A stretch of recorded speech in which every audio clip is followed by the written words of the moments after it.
Good morning, good afternoon, and good evening to those of you watching. My name is Jaybird. Some of you may recognize me from TikTok or YouTube Shorts, and while we spend most of our time over there just laughing at our problems and making fun of ourselves, today we have something a bit more serious to discuss. But before we get into that, if you like my face and you want to enjoy my content that's a little less serious, you can go ahead and click that subscribe button below or follow me at Jaybird03 over on TikTok.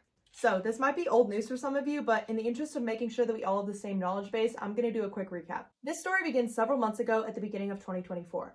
At this point, I had been uploading videos to TikTok and YouTube Shorts for about a year. I was doing the same content on both platforms, same music, same text, everything, just duplicate videos uploaded to both platforms. All of a sudden, I realized that a lot of my videos were getting muted kind of just out of nowhere. This had happened to me before, but it was really rare, and so the amount of videos that were just getting completely silenced was unusual, to say the least, which was honestly just hugely disappointing because when a video gets muted on TikTok, it doesn't just take away the music, it takes away the entirety of the audio. So all of my overlay speaking and any sound effects that I included were just wiped and it was completely silent. And it wasn't just my videos either. I started seeing a lot of people talking about how many of their videos were getting muted and complaining about it as I was scrolling through my For You page. I heard so many people complaining about UMG silencing their videos. All of the videos had that hashtag underneath it, UMG. And so obviously I was curious about who this villain was that was just taking away all of our music. It didn't take a whole lot of research to figure out that UMG stands for the Universal Music Group. Universal Music Group is a multinational music corporation, one of the big three labels along with Sony Music and Warner Music Group.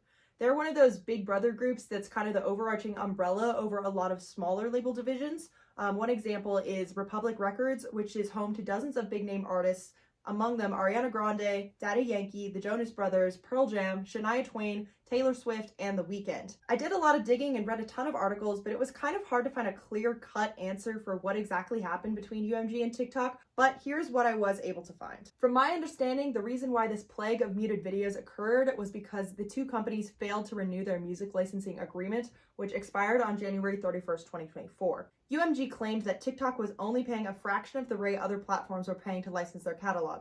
TikTok refused to pay more and so was forced to remove all music licensed by UMG. That meant that any existing videos containing UMG licensed music got muted one by one, effectively creating the biggest online commotion since Lizzo fat-shamed her backup dancers and got sued for sexual harassment. I think my favorite part of this situation is TikTok's salty reply that they posted after the agreement fell through. It says, "It is sad and disappointing that Universal Music Group has put their own greed above the interests of their artists and songwriters. Despite Universal's false narrative and rhetoric, the fact is they have chosen to walk away from the powerful support of a platform with well over 1 billion users that serves as a free promotional and discovery vehicle for their talent. TikTok has been able to reach artist-first agreements with every other label and publisher. Clearly, Universal's self-serving actions are not in the best interests of artists, songwriters, and fans." This failed agreement between TikTok and UMG was, and still is, a huge deal, to the point that when it first started happening, a lot of creators that relied on their ability to use those trending new songs in their videos had to use humor to cope with the fact that a ton of their videos were getting muted. Maybe some of you saw the miniseries that Costin Mayer did where they choreographed dances to a bunch of Mario Kart songs instead of actual music, which I thought was just a hilarious response to the whole situation. But in a more serious capacity, I realized that none of this was happening on YouTube. All of my content still had its original music, and so naturally I started questioning, why does YouTube still have the rights to all of this music while TikTok doesn't? I wasn't really able to find a super strong connection between UMG and YouTube like I was for TikTok and UMG, at least not anything that was more recent than 6 years ago, but we obviously need more recent information than that. So I followed a different rabbit trail and started researching copyright law. If you're an online creator in any capacity, you know that you can't just slap any song or video clip or anything into your content without at least some kind of permission from the original owner. This is because of copyright law, and it's a good thing that it exists too. Article 1, Section 8, Clause 8 of the Constitution outlines the Patent and Copyright Clause, which says, "The Congress shall have power to promote the progress of science and useful arts by securing for limited times to authors and inventors the exclusive right to their respective writings and discoveries." This means that if you create something like a song or a video, or you write a book or a movie or some kind of computer software, someone else can't just copy paste your content and claim it as their own, which is a very good thing because it would completely suck if someone took the credit for something that you created or wrote and would result in a crazy scandal if anyone found out. Karma's a bitch indeed. YouTube in particular has a system in place called the Copyright Management Suite, which consists of their public DMCA web form, the copyright match tool, and content ID. The web form allows any user to submit a video removal request if they believe a video contains copyrighted material. The stipulation to this is that it's only available to copyright owners or authorized representatives speaking on behalf of those owners, so it's a bit limiting in terms of its use for the general creator. The copyright match tool is available to any YouTube user who submitted a valid copyright removal request through the web form. It then automatically identifies videos that are matches or potential matches of other videos on YouTube. Once a match has been identified, you can review it in YouTube Studio and choose whether you want to archive, request removal, or contact the channel that uploaded it. Again, this is just for copyright owners and authorized representatives because they're the only ones that can submit a valid copyright request. Content ID is the system we're going to focus on because it's the thing that you and I can act upon. Content ID automatically scans any video uploaded to YouTube. If Content ID finds a match, the matching video will get a Content ID claim. Depending on the copyright owner's Content ID settings, a Content ID claim results in one of the following actions. It might block a video from being viewed, it might monetize the video by running ads against it, and sometimes make the creator who got Content ID to share revenue with the original uploader, or it could track the video's viewership statistics. These actions can be geography specific, meaning a video could be monetized in one country and completely blocked in another. There is a very important difference between Content ID and copyright strikes. Copyright claims are fully automated by the Content ID program, but copyright strikes are defined by law and activated manually by the rights holder.